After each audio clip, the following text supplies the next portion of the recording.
I hope you can hear that.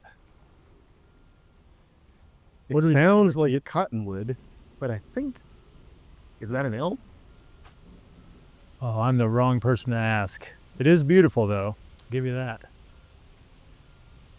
Well, it is beautiful, and it's a beautiful day here in Austin. It's summertime, but it's not as hot as it could be. No? Well, we are standing in the shade and sweating now. I will point that out. Yeah, that is true.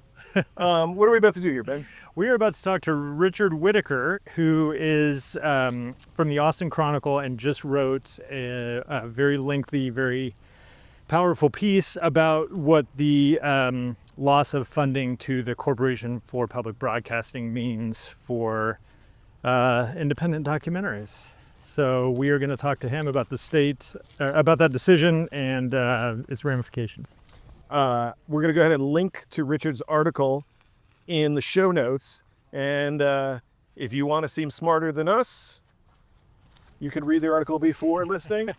But whether you do it before not or hard to do. after, I highly recommend you read this article, mainly because I'm quoted extensively in it. Hey, well, it's not an accident that we are having Richard on. You are quoted, but also it's not gratuitous. You are quoted because you had your first film and one of your other films funded by ITVS, and you're a case in point of why funding for it is so pivotal. So, As always, Ben makes a great press agent for me. I appreciate you, Kyle. well, I do take 10%, so don't forget that part. 10% of nothing is still nothing. Well, I hope you enjoy this conversation. It's a heavy one, but it's an important one. On your left. You're listening to Doc Walks with Ben and Keith.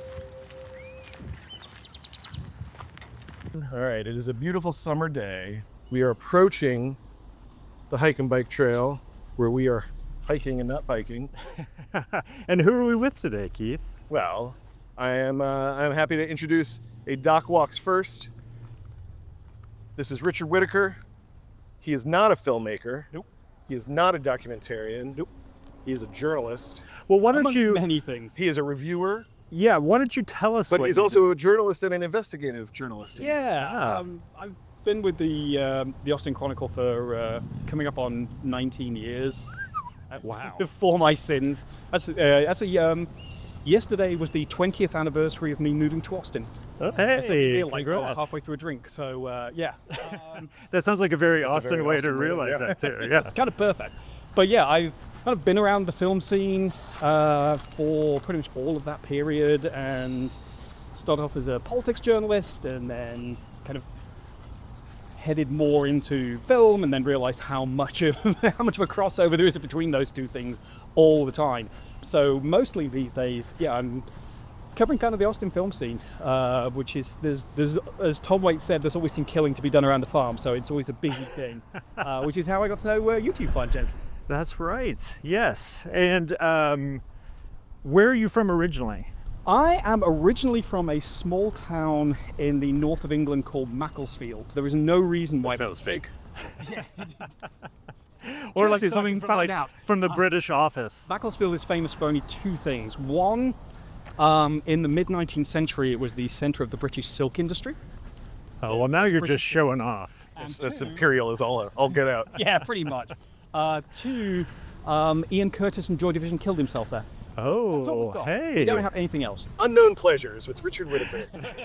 You just wrote this fantastic article for the Chronicle about what the canceling of the Corporation for Public Broadcasting will do to NPR and PBS, and specifically indie documentaries. So we wanted to have you on to kind of sort of further talk about that issue, since that is so dramatically affecting the world of documentaries, which we are specifically concerned about here. Well, the basic outline is that the Trump administration finally did what, everybody wants to go like, oh, this is just the Trump administration. No, this has been the game plan for a very long time. Republicans really don't like independent media, and they really don't like money going through to public broadcasters. And you can go back decades of how they've stripped away broadcast licenses under the thinnest excuses from progressive radio stations and handed them over to Christian broadcasters. This is a long-standing problem, but this time they went, let's just cut it off at financing. And so they zeroed out the funding for public broadcasting, the CPB. They took it all out. And so this meant that everybody who counted on that for a section of their funding suddenly lost all that money. And so it's kind of a trickle-down effect in some ways. You start off at the highest level, you have PBS, NPR, and a lesser-known organization that's incredibly important, which we'll get to, ITVS, Yes. the Independent Television Service. Right. So, big headline everybody knows is that NPR and PBS lost a big chunk of their funding. Estimates were very variable for a while about how much exactly it was going to count, but the New York Times yesterday ran a piece saying that they've got confirmation that PBS is going to have to cut its funding getting its funding cut overall by 21%. 21%. 21%. And that's PBS specifically, you say? PBS specifically. Okay. Wow. That's at the And national level. National level. Okay. So, you start digging down to that. You've got the CPB also gave money to to the local affiliates as well. Yeah. And So- and can I pause you here and just say the Corporation for Public Broadcasting was established by Lyndon Johnson in 1967. Somebody's done some research. Right, and it's done, and it's been around since then, and has been part of the federal government's funding since 1967, with some challenges, obviously, but until since 1967, it has been funding the PBS stations and NPR stations nationally. National. Okay. Right. So 67, the CPB comes along. 69 national PBS organizes, Okay. taking a bunch of small education-based stations and kind of putting them together to one big affiliate system Right. that we all have grown up under watching. Totally. Sesame Street, This Old House, Mr. Rogers, Yeah. Antiques Roadshow, my favorite, Yeah. and of course, POV and Independent Lens, Right. the shows that, as documentary filmmakers, we aspire to be a part of. Absolutely. And then also buying in a lot of British shows and calling them masterpieces. There you go.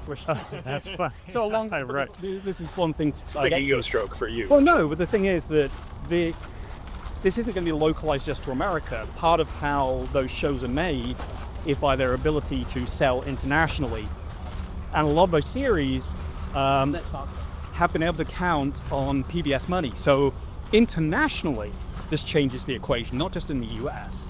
Because wow. We'll start getting into how this trickle down starts hitting you. The issue you have there, at the top level, you have the big organizations, PBS, NPR, at the national level, losing money. You get lower down, and the money that goes from them to the local areas, to the local affiliates, they start getting hit because it's going to be a bigger chunk for some people than others. So, for example, I talked to Austin PBS, and they're like, well, we're probably talking about 10% of our revenue is disappearing. Right. That's the number I've heard. Is between 5 and 10%. And then there's all the hidden costs. Because CPB covered a lot of stuff like satellite costs and electronic infrastructure. And suddenly they're in a situation where, how do we pay for this? Do we all come together? Do we have to get an independent contracts? How do we sort this all out?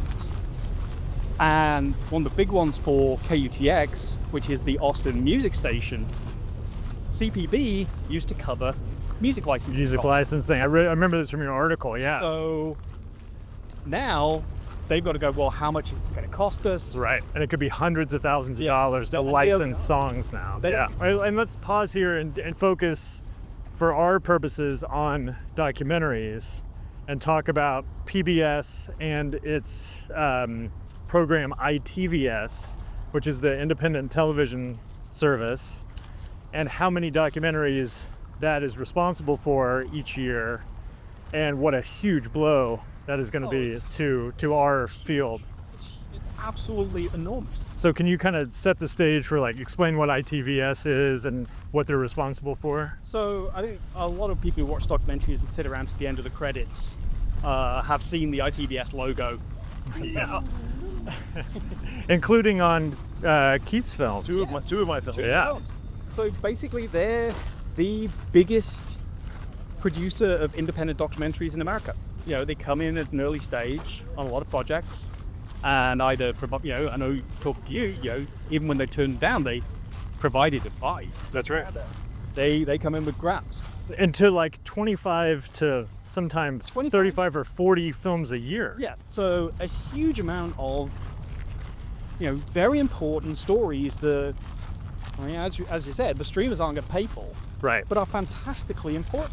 Yeah. And a lot of times these are, like you said, these are not projects that streamers would fund. Like, they're political, they're like idiosyncratic in a way that's amazing. commercial. The thing that's amazing about ITVS to me is the birth of ITVS, which comes out of a moment in time when independent voices were having a hard time because of the political moment they were living in, Yeah. getting their voices heard on national PBS. And so this is 69 you're talking about. No. 69 is the birth of PBS. ITVS, I think, is in the 80s. Yeah.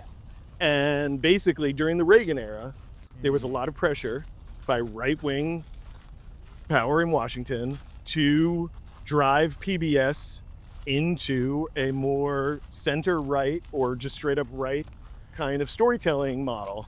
And independent filmmakers from around the country banded together and went to Congress and demanded an opportunity to present outside perspectives.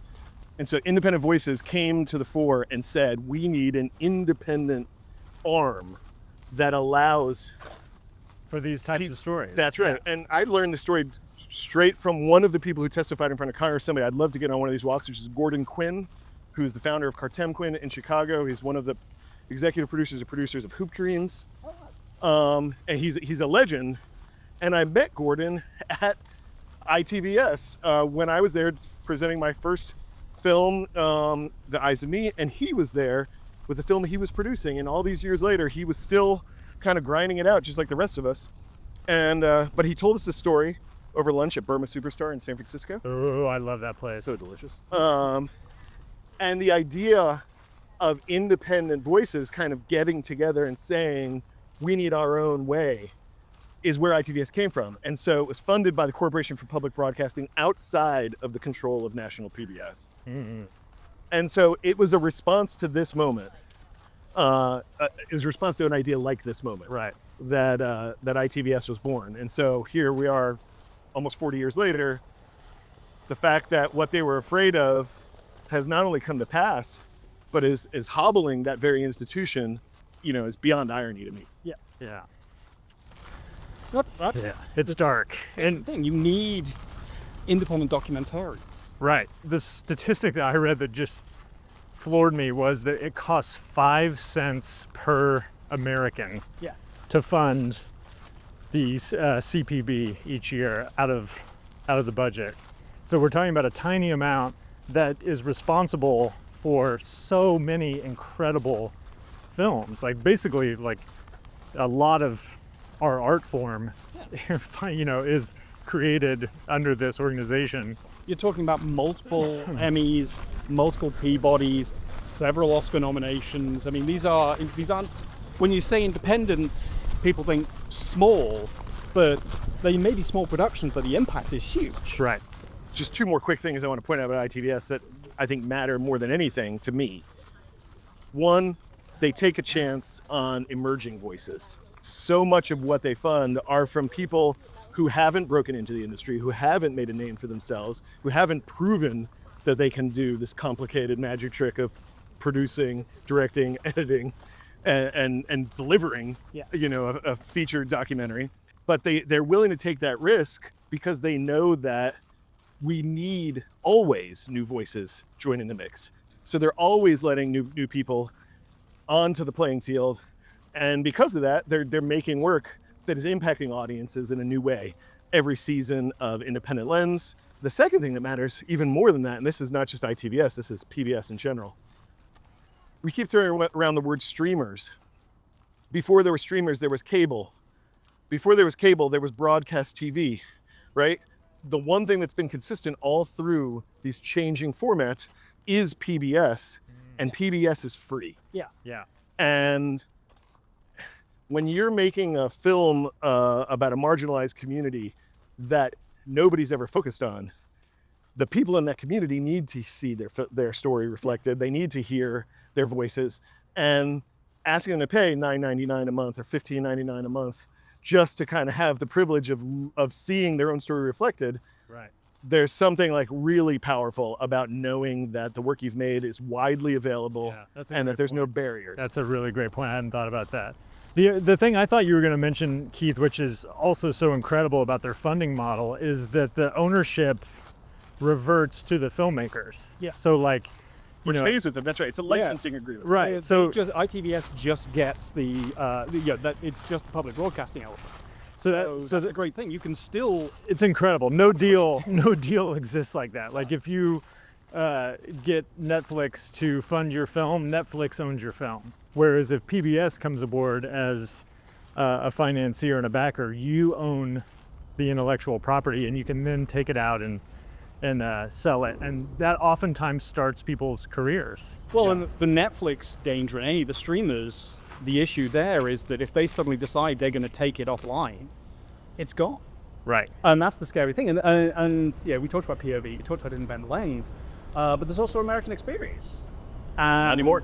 Not anymore. American Experience has gone away. Yeah. The Boston station that's responsible for that said, we've lost so much money in these cuts, we just can't afford to do this anymore. And that's decades of tradition and another outlet for documentaries. And audiences just gone, just vaporized. So I talked to Ben, talked to people who were going to be directly affected by ITVS, called ITVS. I think I was one of very few people who actually called ITVS. Yeah. Because they're what I call an invisible entity. You know, they're like a cult ghost. Things move, but you don't know what. So I think, I called them when I first heard they're losing their funding as well. Talked to the CEO over there. And that's the thing. As a journalist, I hate box pop. I hate grabbing random people and going like, so what do you think? Because it's like, well, what do they know? So talking to ITVS, getting details from them, getting them to call it back when they start with a clearer idea. Part of it was being able to call people like you. And people like First Step Flow, because we have a history, and I think that points to the value of experience, which I think is one of the things that ITVS is very important about.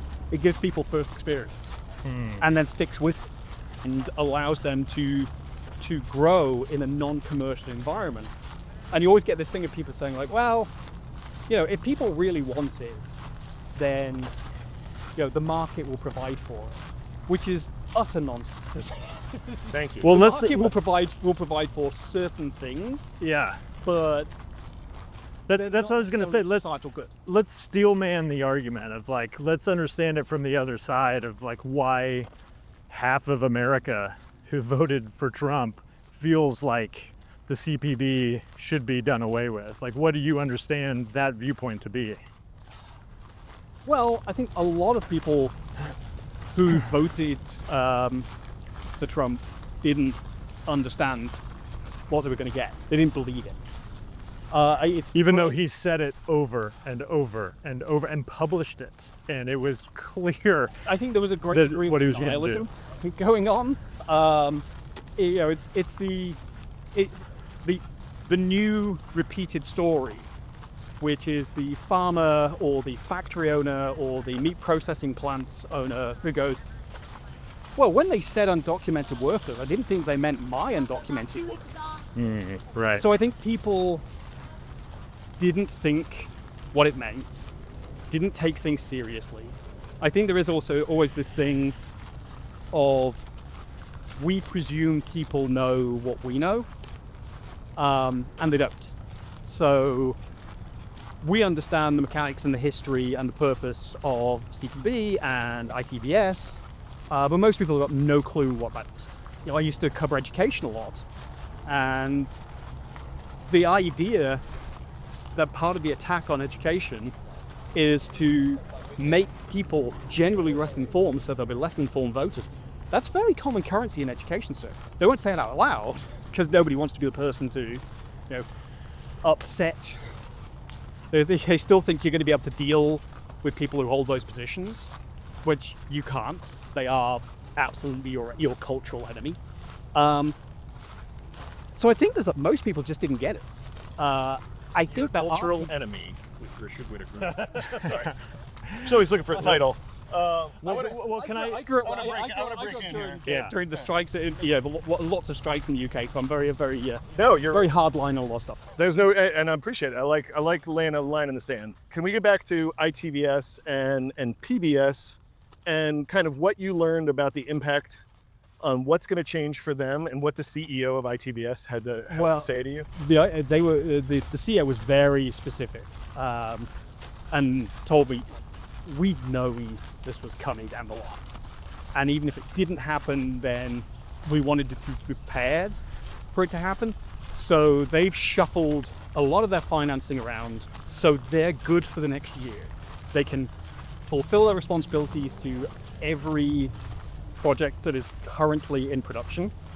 But they fired a fair amount of people. They had to fire a bunch of people. I think it was about 15% of the staff they had to fire. So they've taken a hit automatically. But I think this wasn't as surprising to them. They knew internally. Right. So they had to lay a bunch of people off, restructure. They didn't do a call this summer. They didn't do a call for applicants for grants. Okay. So basically, they're not offering their service any longer. But Wow. that's just for this year. Okay. Because the whole point is to buy themselves a year so they can run around and do this one thing they've never done before, which is fundraise. Oh, wow. That's not their expertise. Yeah. But the crazy thing is, I know independent production budgets, you talk in terms of millions, and that's kind of dream numbers. Yeah. In your article, you lay out those numbers, and it's only what, a couple it's about 8 million. 8 million a year. funds for 30 some odd documentary features. Because they Which don't fund absolutely everything, but they give a bulk of the chunk- financing. Yeah. a good chunk of it, so they get Right. people started. Right. And then a lot of those projects go on to then find additional investors because they are 50% or more. Call granny for their finishing funds. More often it's the opposite. More often it's you have to come to the table having raised some money. They prefer to be the last money in. Oh, I see. And the reason why, to their, smart credit, is they want the money that they put into projects to go to projects that will definitely be completed. Yeah. Right. And so everybody wants to be the last money in because the film's gonna get delivered. Right. But Can't blame for that. But yeah, so basically what they're looking to do is fill that funding. And I think their target, from what they said, is the rest of the filmmakers. And that Right. makes all the sense in the world. It really does. If like an Amazon or an Apple or somebody wanted to sort of rehab their image. if I was them, Yeah. I wouldn't go to the streamers. I would go Oh, that's interesting. That's interesting. So you're saying if you were Apple TV, let's say, you would work with ITVS to say, hey, we're going to have a portion of our content come from you guys like it always has. Here's your yearly operating budget. Let's try this out. And we'll get... I'd also go direct, if I were them, I would go directly to... Okay, I'll... not to single him out, but one of the greatest documentary projects of the 1980s was Shoah, which Steven Spielberg produced. Which was... I'm sorry, say that again. Shoah. Okay. Right. 12-hour-long Holocaust. Yes. Yep. I'm super doc. right. Which Spielberg produced. So Spielberg has a track record in documentaries. Now, earlier this year, I was in Barcelona. Don't worry, this is going somewhere. Keith knows I have circular stories that always end up coming back to life. Well, it takes one to know one, I guess. Right? And so I took a boat out into the harbour, and at one point we were going past all the super yachts that are parked up, and the captain of the little yacht we were on was like, well, this belongs to this person, and that's Bill Gates's. That's some Russian oligarch. And that one, pointing at one of the biggest of his yachts, that's Steven Spielberg's. And I'm thinking, I had this moment where I was going like, wonder how many films that could pay for. I think that's what you do, is you go to these mainstays of cinema who have connections to documentary filmmaking. Yep. And say, look, Scorsese. yeah, like you know how documentary filmmaking works. You know that odds are you'll never make any money. Right. This is your chance for a relatively small amount to have a huge impact on documentary filmmaking. Right. And this is the Medici model. This is like the history of art production, essentially, is you need a wealthy donor. And the problem with that is that focuses on just a few artists instead of throwing a wide net like ITVS does. And I totally hear what you're saying, and I don't disagree. But it is... My TVS has with going out for the wider net is that everybody is out there at the moment. Right. Everybody. Well, explain that. What do you mean? Every single non-profit out there is struggling because they've lost if they got federal grants, there's a good possibility that they've lost the two of their federal grants. So if you had an NEA grant or an NIH grant, you probably lost that. So that's a big chunk of your funding. Right. The National Science Foundation, the National Endowment for the Humanities, National Endowment for the Arts. Our culture is under attack right now. Yeah. And I will push back. I don't agree with you. It's not the Medici model to go after Steven Spielberg or Martin Scorsese. Those are artists. The Medici model isn't going to Michelangelo and saying, fund the next Da Vinci. My timeline's off there. But it's going to the people who are honestly thriving off of our society. And I don't know how we tap into that. I mean, look, we're independent filmmakers. I've been walking around with my hand out for 25 years. Yeah. What we're lamenting on this podcast is the loss of one of the funding mechanisms that I have relied on and that I have pushed every emerging filmmaker I've ever met to try and rely on. I think there's a degree of deprogramming. Everybody knows getting any film made is borderline impossible. It's really dire in the streaming television indie film world right now. And so this, in addition, is just it feels like a really shattering blow, because it's very significant. One thing I do want to talk about before, because we're coming back to the start here, is I want to go back to just steel manning the argument just for a second so that we can have a little bit of like a broader context for this, so that I think we can maybe hopefully find, I don't know, maybe there's a silver lining here in the next 100 yards. Well, I just think it's important. Doable. I think it's important to understand the pushback, right? Because it's not just Trump, which he is singular and mean and nasty and all the things. But this is the criticism about public media has been around for a long time.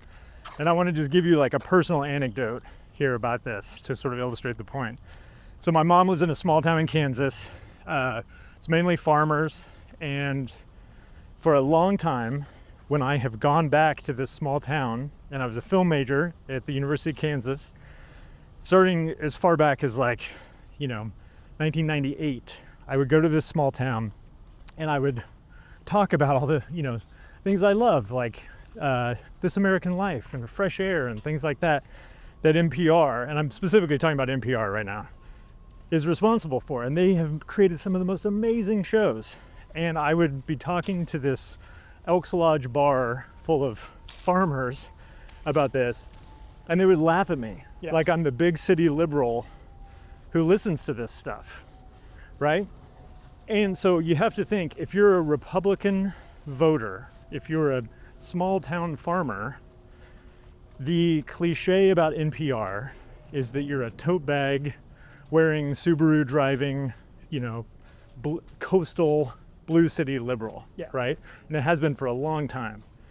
And so the idea that everyone collectively would fund something that is widely viewed as a left-leaning institution is by its nature a problem. And you can sort of understand it if you think of it from like a 30,000 foot view of like why, because if the Here in the shade. if the shoe were on the other foot, for example, Yeah. and we were, funding, our tax dollars were going towards something that was like, touting Project 2025, right? We would all be like, what the fuck? Why would we want our money going to that? And it is. I'm going to just jump in here. This is you keep saying steel man. I'm going to say straw man because this is the biggest bullshit argument. It's so silly to me. The biggest takers in society are red states. A nickel, you just pointed out, a nickel goes to the Corporation for Public Broadcasting. Yeah. I don't have the figures, but I know it's a lot more than a nickel goes to funding all the safety nets that fall in, that support Kentucky, Tennessee, the Carolinas, Texas. Georgia, Texas. Texas is a net recipient of federal funds, which they don't like to talk about. They get very upset when you talk about that. That's right. I once mentioned that around Rick Perry when he was still governor, and he just shot me this dirty look and moved on. We subsidize the energy sector left and right. We subsidize banking. We've bailed out every major bank in America. We've bailed out every major automotive manufacturer. Yeah. Elon Musk is the biggest taker in this town right now. He's taking from our tax dollars under the bullshit. From tax breaks and things tax like that? breaks, incentives, grants, like federal contracts that don't go through the standard process. Right. Just last week they were reporting that AI, like the government is doing a massive push into AI, and Sam Altman went on a trip with Donald Trump, and over that trip got in his ear, and when they came back, they fast-tracked him to the front of the line with the General Services Administration to basically put together the biggest federal contract for AI services that we've seen in 25 years.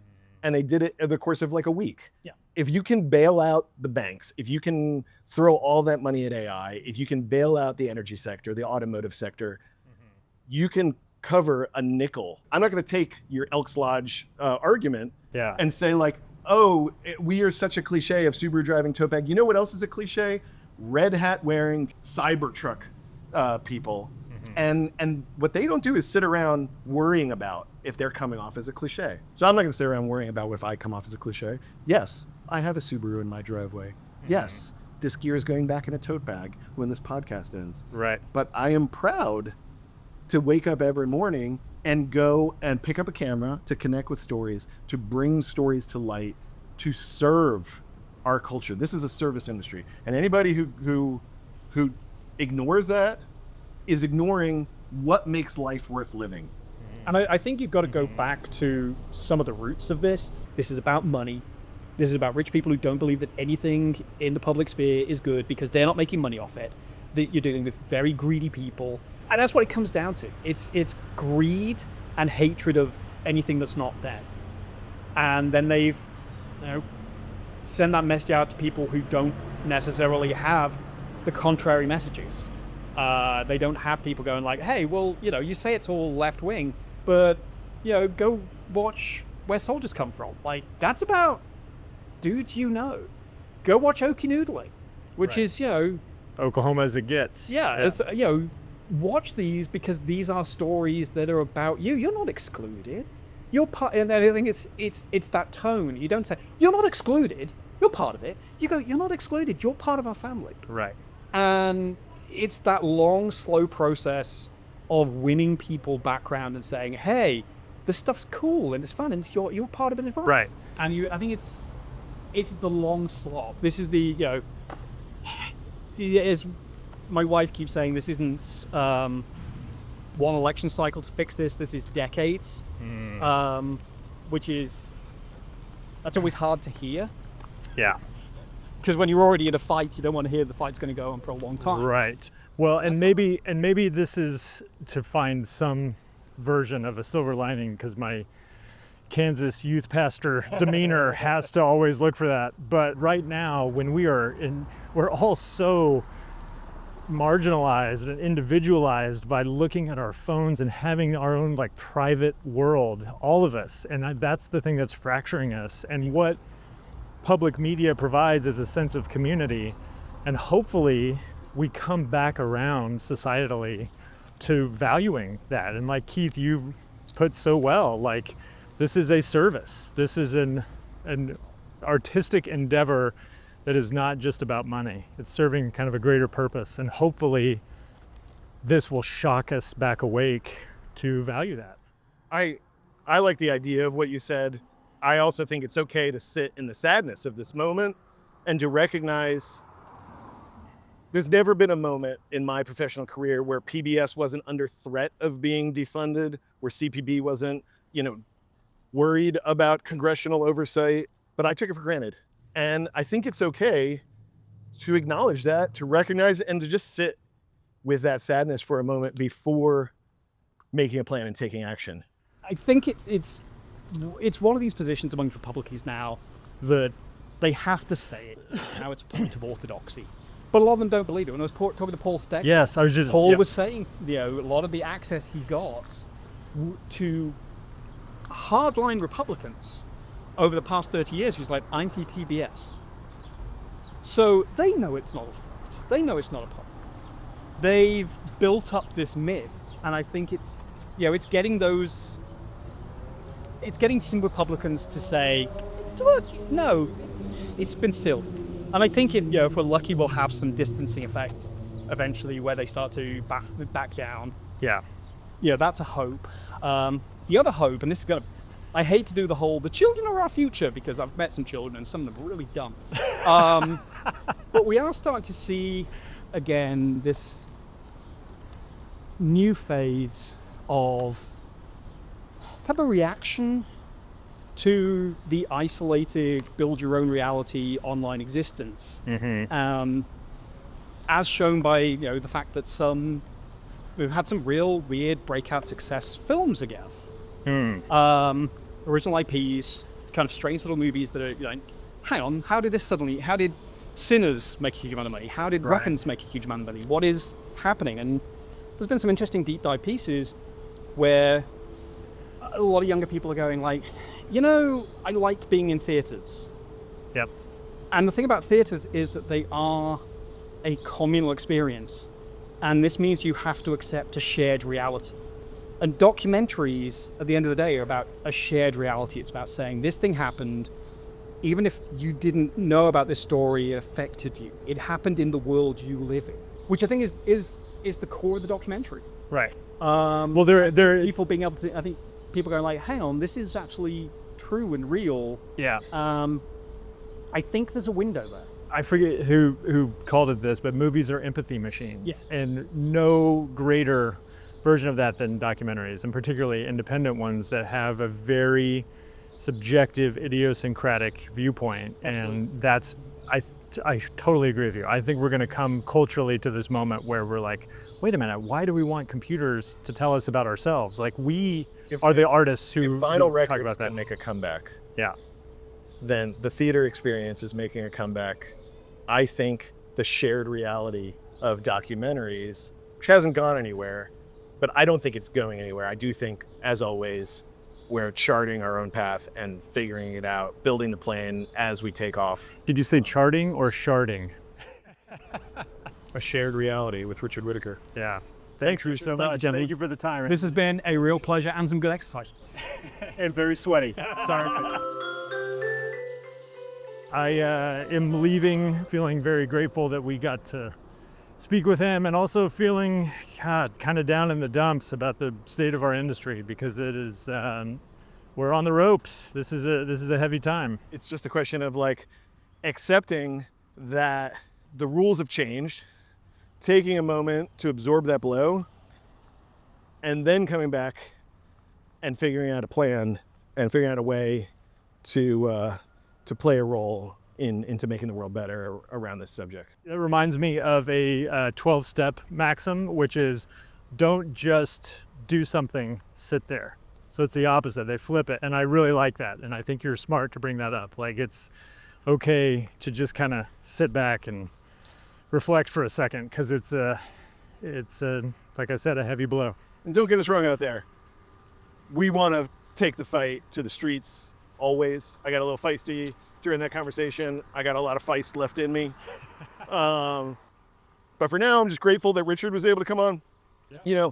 Rich has been a fixture here in the Austin film community as a critic and a reviewer and a writer. I would have loved to get into his role of being a critic. So maybe we'll have him back on a future episode.